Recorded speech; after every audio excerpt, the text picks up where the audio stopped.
আল্লাহ রাসূল সাল্লাল্লাহু আলাইহি ওয়াসাল্লাম খাদিজা রাদিয়াল্লাহু তাআলা আনহার ব্যবসায় কাজ করতেন। আল্লাহ রাসূল সাল্লাল্লাহু আলাইহি ওয়াসাল্লামের আমানতদারিতায় মুগ্ধ হয়ে আম্মাজান খাদিজা বিয়ের প্রস্তাব পাঠালেন। বিয়ে হয়ে গেল, আরশের উপর থেকে আল্লাহ সাইয়েদানা খাদিজাকে সালাম পাঠালেন। সুবহানাল্লাহ। আর সাইয়েদাতুনা খাদিজা বললেন, নবী, আজ থেকে আমার সম্পদ বলে কোনো কথা নাই, সব সম্পদ আপনার পায়ের সামনে আমি ঢেলে দিলাম। আপনার যা মনে চায় এটা দিয়ে করেন, ইসলামের দাওয়াত দেন। ফাগনা বিখাদিজা, খাদিজার সাথে বিয়ে করিয়ে দেওয়ার মাধ্যমে আল্লাহ রাসূলকে ধনী বানায় দিল কে? ওয়ালা সাউফা ইউতিকা রাব্বুকা ফাতারদা।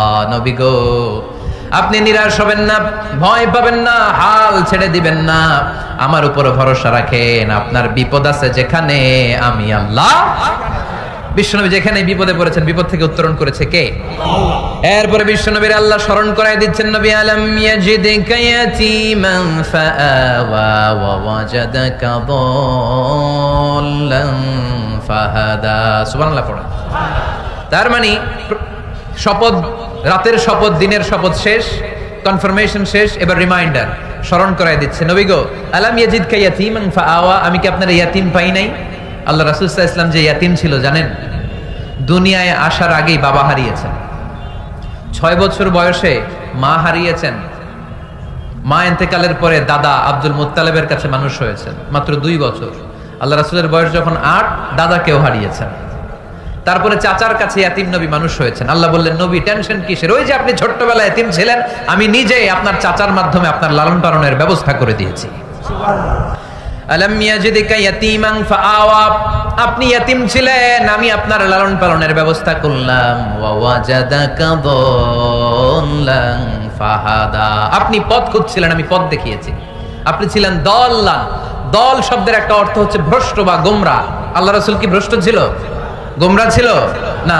আল্লাহ রাসূল ভ্রষ্ট ছিলেন না, গোমরা ছিলেন না। যদিও অফিশিয়ালি তিনি 40 বছর বয়সে নবী হয়েছেন, কিন্তু ওনার 40 বছরের আগের জীবনেও আমাদের জন্য অনুকরণীয়, অনুপম আদর্শ। চিল্লায় বলেন ঠিক কি না? এখানে দলের অর্থ হচ্ছে, নবী, you are searching the right way, then I guided you to the right way. You are searching the truth, আপনি সত্য পথ খুঁজছিলেন, খুঁজে পাচ্ছেন না, কোনটায় কোনটায়, আপনি পথ হারা পথিকের মতো খুঁজছিলেন। অনেক সময় হয় না কি রে, টাঙ্গাইল যাব, রাস্তা কি এইটা না ওইটা? মাঝে মাঝে আমরা দোদুল্যমান থাকি, আছে না নাই? আল্লাহ বললেন, নবী, আপনি সত্য খুঁজছিলেন, সত্য কি এদিকে না ওদিকে? আমি বললাম, নবী, ওই দিকে নয়, আপনি এই দিকে যান। এভাবে আমি আপনার পথ দেখিয়েছি। চিল্লায় এখন সুবহানাল্লাহ। আমরা যখন পথ ভুলে যাই, পথ দেখায় কে? জোরে বলতে হবে কে? আল্লাহ। এটা কিন্তু একটা দোয়া, যদি আল্লাহ পথ ভুলে যাই, পথ দেখায় দিও। প্রতিদিনই কিন্তু এই দোয়াটা পড়ি সূরা ফাতিহায়, ইহদিনাস সিরাতাল, সবাই বলেন ইহদিনাস সিরাতাল। ও Allah, show us the right path, show us the correct path, show us the straight path। আল্লাহ সোজা রাস্তা দেখান, যে রাস্তা শুরু হয়েছে দুনিয়ায়, ঢুকে গিয়েছে জান্নাতে। এবার 3টা কর্মসূচি। কয়টা? আওয়াজ করে বলতে হবে, কয়টা? 1 নাম্বার কর্মসূচি, ফাআম্মাল ইয়াতীমা ফালা তাকহার। নবী হে, খবরদার, এতিমদেরকে ধমক দিবেন না, এতিমদেরকে তাড়িয়ে দিবেন না, কারণ আপনি নিজেই তো ইয়াতীম ছিলেন, ঠিক কি না? এজন্য রাসূল সাল্লাল্লাহু আলাইহি ওয়াসাল্লাম ইয়াতীমের দরদ বুঝতো বেশি, সব সময় ইয়াতীমদেরকে আদর করত। আর যারা ইয়াতীমদেরকে আদর করে, তাদেরকে আল্লাহ রাসূল পছন্দ করতেন বেশি। পড়েন সুবহানাল্লাহ। সুবহানাল্লাহ। আপনারা ইয়াতীমদেরকে লালন পালন করেন, কয়েকজন ইয়াতীমের দায়িত্ব নিয়েছেন, বা ইয়াতীমখানায় সম্পদ দান করেন, সাদাকা করেন, এরকম কে কে আছেন দেখি? মাশাআল্লাহ। আল্লাহ তুমি কবুল করো। হাত নামান। ইয়াতীমদেরকে দান করবেন, তাদের ওখানে সাদাকা করবেন। আল্লাহ রাসূল বলেছেন, আনা ওয়া কাফিলুল ইয়াতীমি কাহাতাইন। খেয়াল করেন আমার আঙ্গুলের দিকে, আনা ওয়া কাফিলুল ইয়াতীমি কাহাতাইন, আমি আর ইয়াতীমের রক্ষণাবেক্ষণকারী কিয়ামতের দিন প্রতিবেশীর মতো পাশাপাশি থাকবো। সুবহানাল্লাহ। এক সাহাবী এসে বললেন, ইয়া রাসূলুল্লাহ, আমার হৃদয়টা বড্ড শক্ত, হৃদয় নরম হয় না, চোখ দিয়ে পানি নামে না, কি করব? ইয়াশতাকি কাসওয়াতাল কলব। আল্লাহ রাসূল বললেন, হৃদয় নরম করতে চাও? ইরহামিল ইয়াতীম, এতিমের উপর রহম করো। ওয়ামসাহ রাসা, এতিমের মাথায় হাত বুলিয়ে দাও। ওয়া আতইমহু মিন তাআমিক, তুমি যা খাও সেখান থেকে এতিমের সাথেও খাবার শেয়ার করো। তালিনু কলবুক, তোমার হৃদয়টারে নরম করে দিবে কে? আল্লাহ। বাংলার জমিনে অনেক লোক আছে এতিমের সম্পদ খেয়ে মেরে দেয়, আছে না নাই? আল্লাযীনা ইয়াকুলুনা আমওয়ালাল ইয়াতামা যুলমান ইন্নামা ইয়াকুলুনা ফি বুতুনিহিম নারা ওয়া সায়াসলাউনা সাঈরা। আল্লাহ বললেন, খবরদার এতিমের সম্পদ মেরে দিও না। যারা এতিমের সম্পদ অন্যায়ভাবে ভক্ষণ করেছো, তারা সম্পদ খাও নাই, পেটে আগুন ঢুকিয়েছো, কিয়ামতের দিন ওই আগুনের মধ্যেই থাকবা। ঠিক কি না?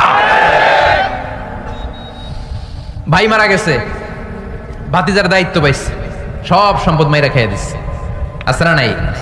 খবরদার, সম্পদ খান নাই আপনি, আগুন খাইছেন, আগুন ঢুকিয়েছেন পেটে, আর ওই আগুনের মধ্যে আপনার বাসস্থান জাহান্নামে নির্ধারণ করে দিবে কে? এজন্য বিশ্বনবীর প্রথম কর্মসূচি দিলেন আল্লাহ। নবী, যেহেতু আপনি ইয়াতীম ছিলেন, তাই ফাআম্মাল ইয়াতীমা ফালা তাখার, নবী ইয়াতীমদেরকে আপনি ধমক দিবেন না, তাড়িয়ে দিবেন না। 2 নাম্বার কর্মসূচি, ওয়া আম্মাস সাইলা ফালা তানহার, নবী গো, যারা ভিক্ষা করতে আসে ভিক্ষুককে কখনো নবী তাড়িয়ে দিয়েন না, ভিক্ষুককে তাড়াবেন না, ধমক দিবেন না। অনেকে ধমক দেয়, আছে না নাই? আপনি বড় সাহেব, বড় বাড়ির মালিক, একজন আসছে ভিক্ষা করতে, আপনি তাড়ায় দিচ্ছেন, ওরেও বড় সাহেব বানাইতে পারতো কে? ও যেখানে দাঁড়িয়ে ভিক্ষা করে ওই জায়গায় আপনারা ভিক্ষুক বানাতে পারতো কে?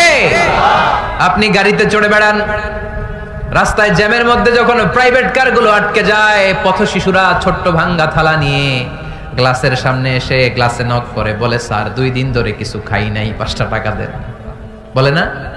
আহা, গ্লাসও নামায় না অনেকে, ধমক দেয়। খবরদার, ধমক দিয়েন না। ওরে প্রাইভেট কারে বসাইতে পারতো কে? ভাঙ্গা থালা দিয়ে আপনারে ফুটপাতে নামায় দিতে পারতো কে? এই যে বিশ্বনবীর সাবধান করলেন, বিশ্বনবীকে বলার মাধ্যমে গোটা উম্মার জন্য আল্লাহ শিক্ষা রেখে দিয়ে বললেন, ফাআম্মাল ইয়াতীমা ফালা তাকহার ওয়া আম্মাস সাইলা ফালা তানহার। ও নবী, খবরদার, ইয়াতীমদের সাথে কখনো কর্কশ আচরণ করবেন না। যারা ভিক্ষা করতে আসে, যারা ফরিয়াদি, তাদেরকে ধমক দিয়ে তাড়িয়ে দিবেন না। ওয়া আম্মা বিনি'মাতি রাব্বিকা ফাহাদ্দিস, সুখে দুঃখে সব সময় আল্লাহর নেয়ামতের বর্ণনা শুরু করে দেন। আলহামদুলিল্লাহ পড়েন। ওয়া আম্মা বিনি'মাতি রাব্বিকা ফাহাদ্দিস, যে নেয়ামত পেয়েছেন এটা বর্ণনা করেন। আমরা নেয়ামতের শুকরিয়াও করব, বর্ণনাও করব। ইন্নাল্লাহা ইউহিব্বু আইয়ারা আসারা নি'মাতিহি আলা আবদি, আল্লাহ তাআলা যে নেয়ামত বান্দাকে দিয়েছে, ওই নেয়ামতের বহিঃপ্রকাশ ওই বান্দার গায়ে, শরীরে, কাজে দেখতে চায়। আলহামদুলিল্লাহ পড়েন। এটা ঠিক, মাঝে মাঝে আমাদের জীবনে বিপদ আসে, পরীক্ষা আসে, মুসিবত আসে, এগুলো আসে আমাদেরকে শক্ত করার জন্য, ঠিক কিনা? আমাদের কোমরকে সোজা করার জন্য, আমাদের পায়ের নিচের মাটিকে শক্ত করার জন্য, প্রতিকূল পরিবেশে কি করে বীর দর্পে দাঁড়িয়ে থাকতে হয়, নিজের অস্তিত্বের প্রমাণ দিতে হয়, সেটা শিক্ষা দেবার জন্য। এজন্য মুমিনের হারাবার কিছু নেই। লা তাইয়াসু মির রাউহিল্লাহ, আল্লাহর রহমত থেকে নিরাশ হয়ো না। ইন্নাহু লা ইয়াইয়াসু মির রাউহিল্লাহি ইল্লাল কওমুল কাফিরুন, কাফের ছাড়া, মুশরিক ছাড়া, নাস্তিক ছাড়া, মুনাফিক ছাড়া কেউ কখনো আল্লাহর রহমত থেকে নিরাশ হয় না। আমরা সব সময় আল্লাহর রহমতের ভিখারি, আমরা সব সময় আল্লাহর রহমতের প্রত্যাশী, আমরা সব পরিস্থিতিতে ভরসা রাখি একজনের উপর, তিনি কে? আল্লাহ। তাহলে এটা হচ্ছে সেন্ট্রাল থিম, যে আমরা হতাশ হব না। Never lose hope, never be frustrated, never be upset, কখনো মন খারাপ করা যাবে না। আমরা আল্লাহর উপর ভরসা রাখি। এটা হচ্ছে কেন্দ্রীয় আলোচ্য বিষয়। এই সূরাটা নাজিলের একটা ব্যাকগ্রাউন্ড আছে। ইয়া আইয়ুহার রাসূল বাল্লিগ মা উনজিলা ইলাইক, হে নবী, হে রাসূল, যাই নাজিল হয় আপনি ছড়িয়ে দেন। রাসূল সাল্লাল্লাহু আলাইহি ওয়াসাল্লাম ছড়ায়া দিতেন, যেটাই নাজিল হয়। কাল বিলম্ব না করে বিশ্বনবী এই আয়াতের দাওয়াত দিতে শুরু করতেন। নাজিল হলো ইকরা বিসমি রাব্বিকাল্লাযী খালাক, খালাকাল ইনসানা মিন আলাক, ইকরা ওয়া রাব্বুকাল আকরামুল্লাযী আল্লামা বিল কলম, আল্লামাল ইনসানা মা লাম ইয়ালাম। পড়েন সুবহানাল্লাহ। নাজিল হলো, পড়ো তোমার রবের নামে যিনি শিখিয়েছেন। আমাদেরকে শিখিয়েছে কে? আমাদের সৃষ্টি করেছে কে? Read in the name of your lord who has created, পড়ো তোমার প্রভুর নামে যিনি শিখিয়েছেন। নাজিল হলো 5 আয়াত, আল্লাহ রাসূল সাল্লাল্লাহু আলাইহি ওয়াসাল্লাম পৌঁছে দিলেন। নাজিল হলো ইয়া আইয়ুহাল মুযাম্মিল কুমিল লাইলা ইল্লা কালিলা, বিশ্বনবী পৌঁছে দিলেন। নাজিল হলো ইয়া আইয়ুহাল মুদ্দাসসির কুম ফাআনজির, পৌঁছে দিলেন। যাই আসে পৌঁছে দিতেন, যাই আসে পৌঁছে দিতেন। কিন্তু হঠাৎ করে ওহী আসার ধারাবাহিকতা হুট করে বন্ধ হয়ে গেল, ওহী আর আসে না। ফলে রাসূল সাল্লাল্লাহু আলাইহি ওয়াসাল্লাম নতুন কোন কোরআনের আয়াত মক্কাবাসীদেরকে শোনাতে পারে? মক্কাবাসীরাও এসে রাসূল সাল্লাল্লাহু আলাইহি ওয়াসাল্লামকে খোঁচায়, বলে কি মুহাম্মদ কিছু বলো না, যে নতুন কিছু শোনাও না, যে এতদিন তো অনেক পটপট করছো, অনেক কথা শুনাইছো, কই তোমার সেই কথা? রাসূল সাল্লাল্লাহু আলাইহি ওয়াসাল্লাম বলতে পারেন না। কেমনে বলবে? উনি কি মন গড়া কিছু বলে? ওমা ইয়ানতিকু আনিল হাওয়া ইন হুয়া ইল্লা ওয়াহয়ুই ইউহা। মন গড়া তিনি কিছু বলেন না, মন মস্তিষ্ক প্রসূত কোনো কথা তিনি জাতির কাছে পেশ করেন না। তিনি তাই বলেন যা তাকে নির্দেশ দেয়া হয়, আর নির্দেশটা দেয় কে? সবাই বলতে লাগলো, মুহাম্মদ তোমার নতুন কথাবার্তা কই? রাসূল সাল্লাল্লাহু আলাইহি ওয়াসাল্লাম চুপচাপ, কিপ সাইলেন্ট। কাফিররা বলতে শুরু করলো, ইন্না মুহাম্মাদান ক্বালাহু রাব্বুহু, মুহাম্মাদের রব মুহাম্মদ রে ভুলে গিয়েছে, মুহাম্মাদের রব মুহাম্মদ রে বর্জন করেছে। তাই তো নতুন কিছু আসে না। মুহাম্মদ তোমার দিন শেষ, তোমার কাছে আর আসবে না ওহী। রাসূল সাল্লাল্লাহু আলাইহি ওয়াসাল্লাম খুব টেনশন শুরু করে দিলেন। আবু লাহাবের স্ত্রী উম্মে জামিল বলতে শুরু করলো, ইন্না শাইতানাকা কাদ তারাকাক, হে মুহাম্মদ তোমার শয়তান তোমারে তরক করছে। নাউজুবিল্লাহ পড়েন। শয়তান দ্বারা উম্মে জামিল সাইয়েদনা জিবরাইল আলাইহিস সালামকে বুঝিয়েছেন। তিনি বুঝিয়েছেন যে মুহাম্মদ, জিবরাইল তোমার কাছে আসে না, শেষ, তোমার দিন শেষ, তোমার খেলা শেষ, আর আসবে না। রাসূল সাল্লাল্লাহু আলাইহি ওয়াসাল্লাম নিজেও ভয় পেয়ে গেলেন। ঘটনা কি? আমার কোনো ভুল হচ্ছে না তো? আমি কোনো অন্যায় করে ফেললাম না তো? আল্লাহ আমার উপর নাখোশ হলেন না তো? আমরাও মাঝে মাঝে এরকম ফ্রাস্ট্রেশনে ভুগি না? কি রে, আল্লাহ বোধহয় আমারে পছন্দ করে না, এত দোয়া করি, আল্লাহ মনে হয় আমার দোয়া কবুল করে না, আল্লাহ মনে হয় আমারে চায় না, আল্লাহ মনে হয় আমারে ভালোবাসে না। তা না হলে আমার দোয়া কবুল হয় না কেন? আমি এত দুঃখী কেন? রাসূল সাল্লাল্লাহু আলাইহি ওয়াসাল্লাম ঠিক একই টেনশনে পড়লেন, ঠিক একই ডিলেমায় পড়লেন, ঠিক একই পেরেশানিতে ভুগলেন। কি রে, ওহী নাজিল হয় না কেন? আমাকে নিয়ে কাফির মুশরিকরা বেদিনরা ঠাট্টা বিদ্রুপ করে, উপহাস করে, কিন্তু আল্লাহ তাআলা কোনো ওহী নাজিল করে না। ঘটনা কি? আমার ভুল হলো না তো? আমি কোনো অন্যায় করে ফেললাম না তো? আল্লাহ আমার উপর নাখোশ হলেন না তো? টেনশন। রাসূল সাল্লাল্লাহু আলাইহি ওয়াসাল্লাম টেনশনে ভুগছেন। ইন দ্য মিন টাইম আল্লাহ রাসূল সাল্লাল্লাহু আলাইহি ওয়াসাল্লামের টেনশন দূর করে দিয়ে, আল্লাহ রাসূল সাল্লাল্লাহু আলাইহি ওয়াসাল্লামের মন ভালো করে দেওয়ার জন্য এই সূরা দোহা নাজিল করলেন। কে? আল্লাহ রাসূল যখন টেনশনে হাবুডুবু খাচ্ছেন, তখনই আল্লাহ নাজিল করলেন, ওয়াদ-দুহা ওয়াল-লাইলি ইযা সাজা মা ওয়াদ্দাআকা রাব্বুকা ওয়া মা ক্বালা ওয়ালাল আখিরাতু খায়রুল লাকা মিনাল উলা ওয়ালাসাউফা ইউতিকা রাব্বুকা ফাতারদা। সুবহানাল্লাহ পড়েন। আল্লাহ নাজিল করলেন ওয়াদ-দুহা ওয়াল-লাইলি ইযা সাজা। দুহা মানে আলো। দুহা মানে কি? সকালের আলো, প্রভাতের সূর্য কিরণ। আলো মানে আশার আলো, সম্ভাবনার আলো। আলো বললেই মনের মধ্যে একটা সাহস জাগে না? আর অন্ধকার বললেই ভয় লাগে না? আমাদের ছোট্ট বাচ্চারা বাসার ভিতরে অন্ধকার হইলে ভয় পায় না? তার মানে অন্ধকার হচ্ছে ভয়ের প্রতীক, আর আলো হচ্ছে আশার প্রতীক। সুবহানাল্লাহ পড়েন। রাসূল সাল্লাল্লাহু আলাইহি ওয়াসাল্লামকে সান্ত্বনা দেওয়ার জন্য আল্লাহ দুইটা শপথ করলেন। চিল্লায় বলতে হবে কয়টা? এক হচ্ছে আলোর শপথ, আরেক হচ্ছে অন্ধকারের শপথ। এক হচ্ছে, আরেক হচ্ছে ওয়াদ-দুহা, দোহার শপথ, প্রভাতের সূর্য কিরণের শপথ। ওয়াল-লাইলি ইযা সাজা, নিঝুম নিস্তব্ধ রাতের শপথ। আল্লাহ তাআলা আলো আর অন্ধকারের শপথ দিয়ে মূলত ওহী আশা আর না আশাকে বুঝিয়েছেন। সুবহানাল্লাহ পড়েন। আলোকে আল্লাহ তাআলা ওহীর উপস্থিতির সাথে তুলনা করেছেন, অন্ধকারকে রাব্বুল আলামিন এই সূরার মধ্যে ওহীর অনুপস্থিতিকে বুঝিয়েছেন। আল্লাহ বুঝাতে চাইলেন, নবী আমি আপনারে ভুলি নাই। কেমন করে আমি আপনারে ভুলি? আপনি আমার হাবিব, ঠিক কি না? আপনি আমার খলিল না, আপনি আমার হাবিব। খলিল মানেও বন্ধু, হাবিব মানেও বন্ধু। ইব্রাহিম আলাইহিস সালাম ছিলেন খলিল, আর আল্লাহ রাসূল ছিলেন হাবিব। খলিলও বন্ধু, হাবিবও বন্ধু, কিন্তু খলিল মানে এমন বন্ধু যেই বন্ধু আল্লাহরে খুশি করার জন্য কাজ করে, আর হাবিব মানে এমন বন্ধু যেই বন্ধুরে খুশি রাখার জন্য আল্লাহ নিজেই কাজ করে। আল্লাহ বলেন, ইন্না সানুলকি আলাইকা কওলান সাকিলা। ও নবী, এটা একটা ভারী বাণী, এটা শক্তিশালী বাণী, এটা একটা পাওয়ারফুল মেসেজ। এটা যেন তেন কোনো বাণী নয়। কোরআনের বাণীটা কার? সব সময় যদি নবী আমি ওহী পাঠাই, আপনার কষ্ট হয়ে যাবে। আমরা সপ্তাহে সরকারি চাকরি যারা করেন 7 দিনে কাজ করেন কয়দিন? হ্যাঁ, 5 দিন। ছুটি কয়দিন? তো পুরো সপ্তাহ 7 দিনে যদি কাজ থাকতো করতে পারতেন? কথা বলেন। আবার 7 দিনে যদি ছুটি থাকতো ভালো লাগতো? আল্লাহ বুঝাতে চাইলেন নবী লাগাতার যদি ওহী নাজিল করি, এটা রিসিভ করা, এই দাওয়াতটা যথাযোগ্য মর্যাদায় পৌঁছে দেয়া, এটা আপনার জন্য কষ্ট হয়ে যাবে। কারণ ওহী এটা সাধারণ কোনো বাণী নয়, এই বাণীটা কার? আল্লাহ রাসূল যখন ঘোড়ার উপরে কিংবা ওটের উপরে থাকা অবস্থায় কোরআনের আয়াত নাজিল হতো ওনার উপর, কোরআনের ভারে, কোরআনের পাওয়ারে ওটের পাগুলো, ঘোড়ার পাগুলো মরুভূমির বালির মধ্যে দেবে যেত। এত পাওয়ারফুল বাণী। লাউ আনজালনা হাযাল কুরআনা আলা জাবাল লারাআইতাহু খাশিআম মুতাসাদ্দিআম মিন খাশিয়াতিল্লাহ। হে নবী, কোরআনকে আপনার কাছে না পাঠিয়ে পাহাড়ে নাজিল করলে, মাউন্ট এভারেস্টে নাজিল করলে এই পাহাড়গুলো ভেঙে চুড়ে চুরমার হয়ে খান খান হয়ে যেত। তার মানে এই বাণীটা কি হালকা না শক্ত? ওটের উপর থাকা অবস্থায় যখন কোরআন নাজিল হতো ওটের পা দেবে যেত। ঘোড়ার উপর থাকা অবস্থায় কোরআন নাজিল হলে ঘোড়া বসে যেত। শীতের রাতে কোরআন নাজিল হলে আম্মাজান আয়েশা বলেন আমরা কম্বল গায়ে দিয়ে কাঁপতাম।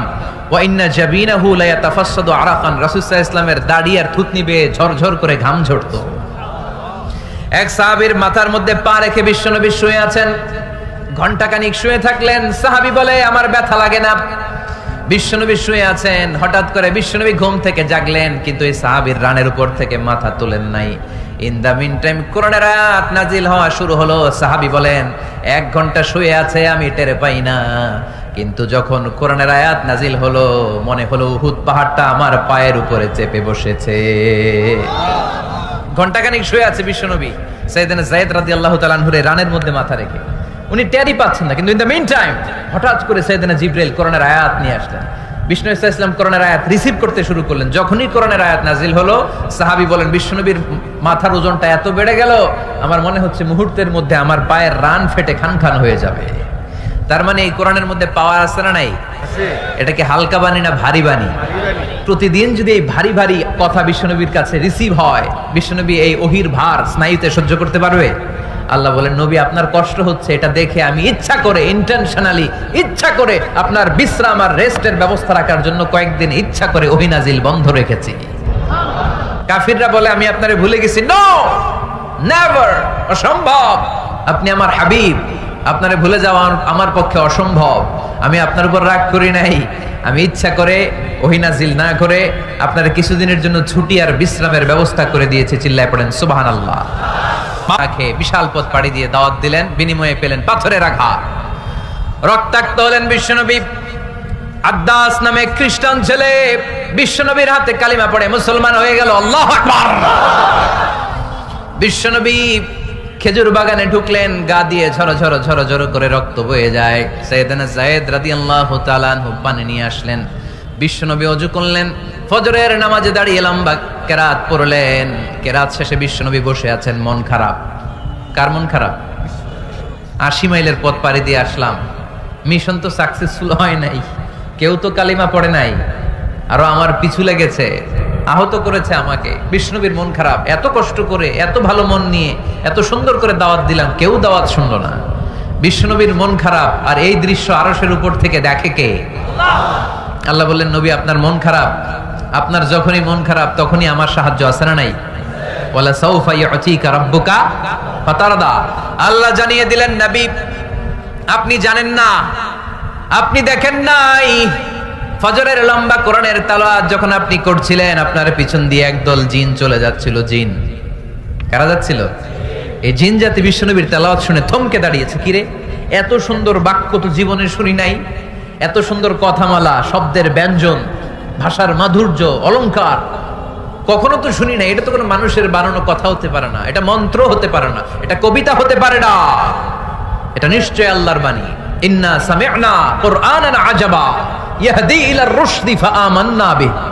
নিশ্চয় আমরা আজীব কোরআন শুনেছি। শুধু শুনেই ক্ষান্ত থাকবো না, যেই কোরআন শুনেছি ওই কোরআনের উপর বিশ্বাস এনে আমরা জিনেরা মুসলমান হয়ে গেলাম।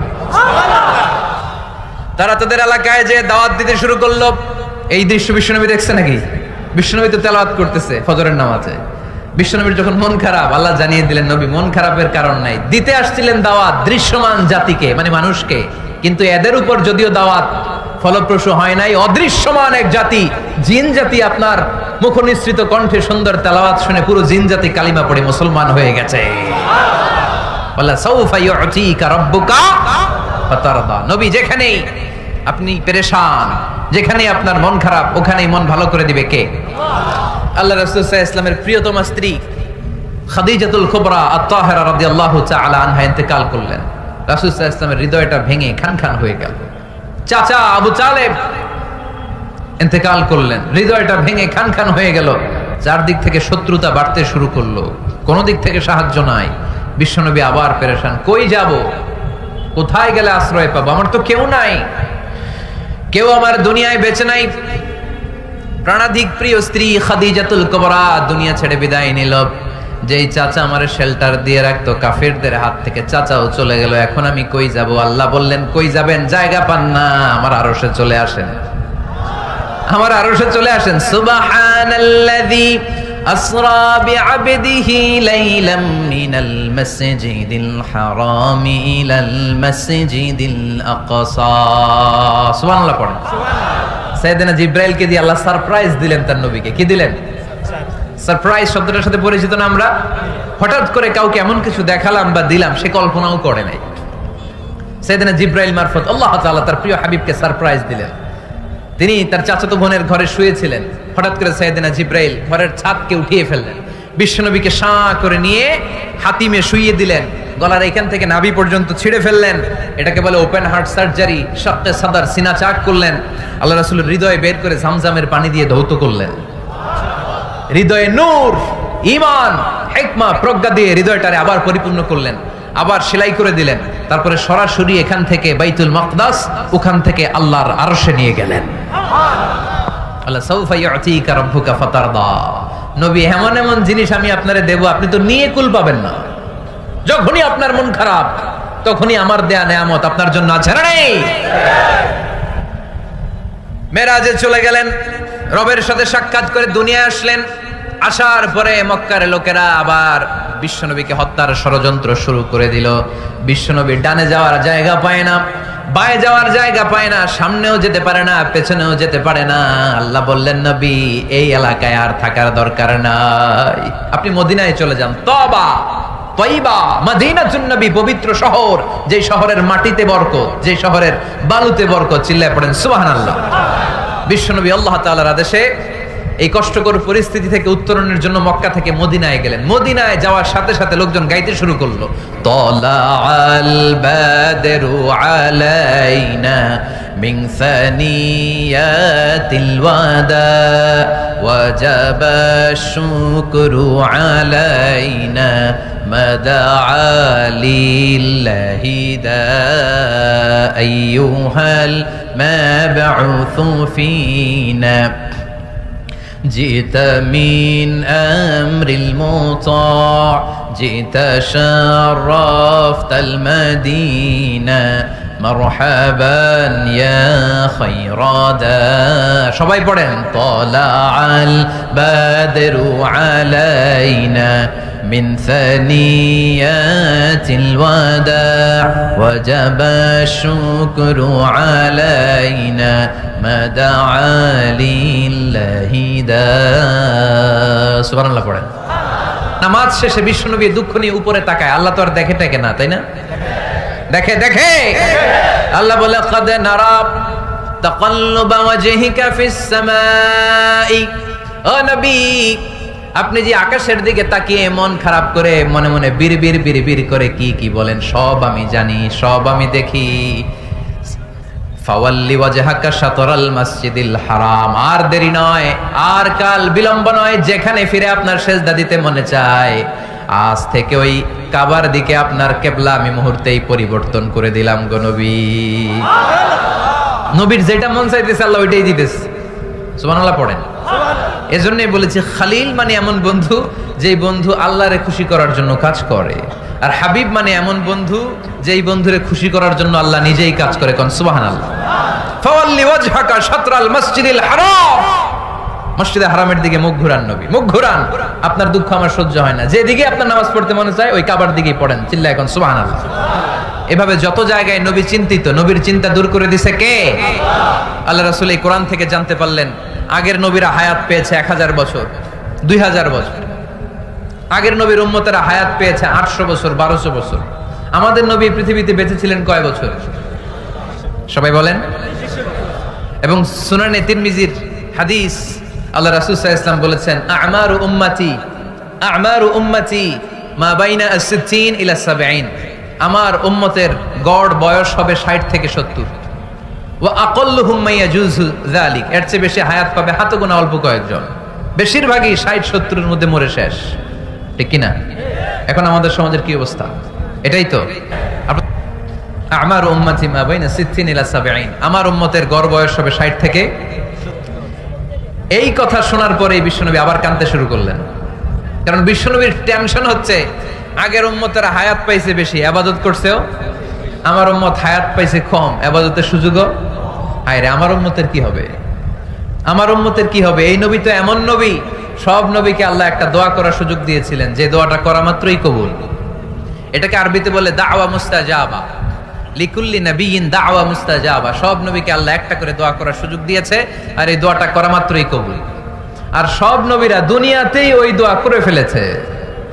আল্লাহ রাসূল সাল্লাল্লাহু আলাইহি ওয়াসাল্লাম বলেছেন, ওয়া ইন্নী আখতাবিউ দাওয়াতি শাফাআতান লি উম্মতি ইয়াউমাল কিয়ামা। ওই দোয়াটা আমি দুনিয়ায় করি নাই, ওই দোয়াটা আমি তোমাদের জন্য কিয়ামতের ময়দানে যাতে তোমাদেরকে সুপারিশ করে জান্নাতে ঢুকাতে পারি, ওই জন্য রেখে দিয়েছি। আহা, কত কষ্টে বিষ্ণু ঈসা ইসলাম ছিলেন, খাবার ছিল না, পেটে পাথর বেঁধেছেন। যদি বলতেন আল্লাহ ওই দোয়াটা করলাম, আপনি খাবার দেন, জান্নাতের খাবার পাঠাই দিত কে? আল্লাহ। উহুদের ময়দানে দাঁত ভেঙেছেন, রক্ত ঝরেছে, যদি দোয়াটা করতেন মুহূর্তে বিজয় দিত কে? আল্লাহ। কোন পরিস্থিতিতে ওই দোয়াটা বিশ্বনবী করছেন? রেখে দিয়েছে। দেখেন, অন্য নবীর সাথে আমার নবীর অ্যাটিটিউডে পার্থক্য।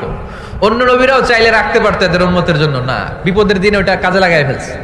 প্রত্যেক নবী একটা করে দোয়া করার সুযোগ পেয়েছিল, যে দোয়াটা করা মাত্রই কবুল। সব নবীরা দুনিয়াতেই শেষ, একমাত্র শুধুমাত্র কেবলমাত্র আমার আর আপনার নবী ছাড়া রেখে দিয়েছেন তিনি, রেখে দিয়েছেন ওই দোয়া আমাদের জন্য, আমার জন্য, আপনার জন্য, আমাদেরকে বাঁচানোর জন্য ওই দোয়া রেখে দিয়েছে। চিল্লায় বলেন ঠিক কি না? রেখে দিয়েছেন। কাঁদতে লাগলেন, আল্লাহ আগের উম্মতেরা হায়াত পেয়েছে 1000 বছর, ইবাদত করেছে বেশি, আমার উম্মতেরা 60 আর 70 মাঝখানে মরলে এদের নসিবে কি হবে? আমার উম্মতের তো ইবাদতের সংখ্যা কম। আবার কান্না শুরু করলেন, মন খারাপ, আল্লাহ দেখে। নবীর যে মন খারাপ আল্লাহ দেখে। আল্লাহ নাজিল করলেন, ইন্না আনজালনাহু ফি লাইলাতিল কদরি ওয়া মা আদরাকা মা লাইলাতুল কদর লাইলাতুল কদরি খায়রুম মিন আলফি শাহর। সুবহানাল্লাহ পড়েন। আল্লাহ বলে, নবী আপনি কাঁদবেন না, আপনার চোখের পানি আমার সহ্য হয় না। অন্যান্য নবীর উম্মতদেরকে হায়াত দিয়েছি বেশি, কদরের রাত দেই নাই। আপনার উম্মতকে যদিও হায়াত লম্বা দেই নাই, কিন্তু আপনার উম্মতকে আমি লাইলাতুল কদরের রাত দিয়েছি গো নবী। লাইলাতুল কদরি খায়রুম মিন আলফি শাহর, 1000 মাসের চেয়ে সেরা। এই এক কদরের রাতে যদিও 60 থেকে 70 বছরের মধ্যে মারা যাবে, কিন্তু এই এক কদরের রাতে ইবাদত করলে 1000 বছর ইবাদত করলে যে সওয়াব, তার চেয়েও বেশি সওয়াব আপনার উম্মতের আমলনামায় ঢুকায় দিবে কে? আল্লাহ। খায়রুম মিন আলফি শাহর, 1000 বছর। 1000 বছরে হয় 83 বছর 4 মাস। আলফি শাহর 1000 মাস, 1000 মাসে হয় 83 বছর 4 মাস। এজন্য কদরের রাতে ইবাদত করতে রাজি আছেন তো? বিশ্বনবীর যেখানেই মন খারাপ, মন ভালো করে দেয় কে? আল্লাহ। সর্বশেষ কিয়ামতের ময়দানে মাকামে মাহমুদে বিশ্বনবী সিজদায় পড়ে কাঁদবেন। আল্লাহ বলবেন, জিব্রাইল যাও, দুনিয়ায় কান্না সহ্য করতে পারি নাই, আজ কিয়ামতের ময়দানেও আমি আমার নবীরে কাঁদতে দেব না। ইযহাব ইয়া জিব্রাইল কুল্লাহু মা ইউবকিক, যে আমার নবীরে বলো, নবী আপনি কাঁদেন কেন? সাইয়েদনা জিব্রাইল যে বললেন, নবী আল্লাহ জিজ্ঞেস করেছেন আপনার কান্নার কারণ কি? বিশ্বনবী তখনও সিজদা থেকে মাথা তোলেন না, সিজদায় পড়ে উত্তর দেয়, উম্মতি উম্মতি উম্মতি উম্মতি রব্বি হাবলি উম্মতি। আল্লাহ আমার গুনাহগার উম্মতের কি হবে? আল্লাহ আমার উম্মতের কি হবে? আল্লাহ আমার উম্মতের কি হবে? আল্লাহ বললেন, জিব্রাইল তাড়াতাড়ি যাও, আমার নবীর কান্না আমার সহ্য হয় না, আমার নবীর কানে কানে যে বলো, ইন্না সানুরদিকা ফি উম্মাতিক, দুনিয়াতে যেমনি আপনি পেরেশান অবস্থায়, মন খারাপ অবস্থায় আমি আপনার মন ভালো করে দিয়েছি, আজকে আপনার উম্মতের ব্যাপারেও এমন একটা ঘোষণা আসবে, ওই ঘোষণা পেয়ে আপনি আজও খুশি হয়ে যাবেন গো নবী, আজও খুশি হয়ে যাবেন। এরফা রাসাক, নবী আপনি মাথা তোলেন, মাথা তোলেন, আর সিজদায় পড়ে থাকবেন না। এরপর মাথা তোলেন, সাল তুতা, কি চাইবেন চান দিয়ে দেব।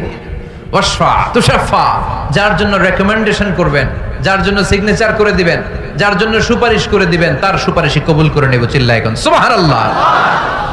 এরপর বিশ্বনবী সুপারিশ করতে শুরু করবেন আর আমাদেরকে জান্নাতে ঢোকাতে শুরু করবেন। তারপরেও নবী ক্ষান্ত হবেন না।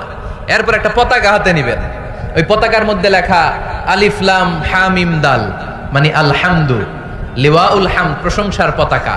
ওইটা নিয়ে জান্নাতের দরজার সামনে দাঁড়াবেন। তখনও পেরেশান, সবাইকে নিয়ে, উম্মতের সব জান্নাতীদেরকে নিয়ে বিশ্বনবী দরজার সামনে দাঁড়িয়ে নক করবেন। ভিতর থেকে জিজ্ঞেস করা হবে, মান আনত, কে আপনি? আল্লাহ রাসূল বলবেন, আনা মুহাম্মদ। তখন রক্ষী ফেরেশতারা বলবে, ঠিক আছে, আল্লাহ বলেছে আপনার আগে কারোর জন্য যেন এই দরজা না খুলি। মুহূর্তের মধ্যে জান্নাতের দরজা খুলে দেয়া হবে। বিশ্বনবী প্রশংসার পতাকা নিয়ে সব উম্মতকে নিয়ে জান্নাতে ঢুকে যাবে। ওয়ালা সাউফা ইউতিকা রাব্বুকা ফাতারদা। নবী গো, আপনি নিরাশ হবেন না, ভয় পাবেন না, হাল ছেড়ে দিবেন না, আমার উপর ভরসা রাখেন। আপনার বিপদ আছে যেখানে, আমি আল্লাহ। বিশ্বনবী যেখানে বিপদে পড়েছেন, বিপদ থেকে উত্তরণ করেছে কে? বিশ্বনবী একবার সেজদায় আছেন। কিসে আছেন? চিল্লায় এখন। সেজদা অবস্থায় লাদাগাতহু আকরাব, একটা বিচ্ছু পোকা এসে বিশ্বনবীর হাতের মধ্যে কামড় দিয়েছে।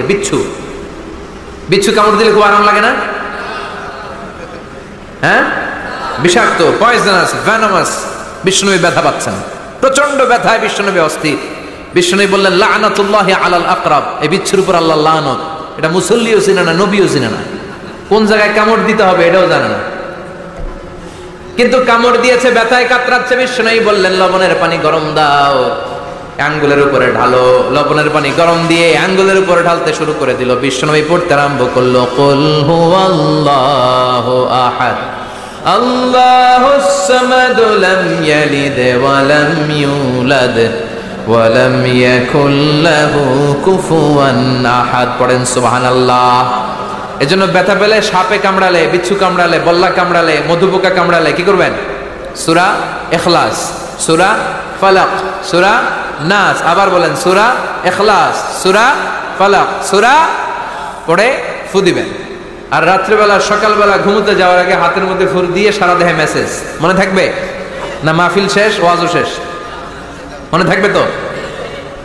আল্লাহ বললেন, কুল হুয়াল্লাহু আহাদ। নবী আপনি বলেন, আল্লাহ একজন, এক এবং অদ্বিতীয়। আমাদের আল্লাহ কয়জন? একজন হওয়াতে আমাদের জন্য লাভ না লস? কেমনে লাভ? 3 জন 4 জন হইলে কইতাম আমগো আল্লাহ 4 জন। হ্যাঁ, 3 জন হইলে 3 রকম বলতো। একজনের খুশি করে পারি না। 3 জন হইলে ঝামেলা আছে না নাই? আল্লাহ যদি 2 জন হতো কি হতো? একজন বলতো, এতদিন তুমি তোমার মন মতো মহাবিশ্বের সব কিছু পরিচালনা করেছো, আজকে থেকে আমি আমার মন মতো করবো। ঝামেলা আছে না নাই? এতদিন দুনিয়ার মানুষগুলো পায়ে ভর দিয়ে হাঁটতো, হাত দিয়ে খেত, এখন থেকে যতগুলা মানুষ আসবে সব হাতে চলবে আর পা দিয়ে খাবে। আছে না নাই? এতদিন যাবত মেয়েরা গর্ভধারণ করতো তোমার নিয়মে, ছেলেরা কামাই করতো, এখন থেকে পুরুষরা গর্ভধারণ করবে, মেয়েরা কামাই করবে। আছে না নাই? এতদিন তুমি পূর্ব দিক থেকে সূর্য উঠিয়েছো, পশ্চিম দিকে অস্ত দিয়েছো, কালকে থেকে আমার নিয়মে পশ্চিম দিক থেকে সূর্য উঠাবো আমি, পূর্ব দিকে অস্ত যাবে। কিলাকিলি আছে না নাই? 2 জনের মধ্যে যদি সংলাপ সমঝোতা না হইতো, মারামারি আছে না?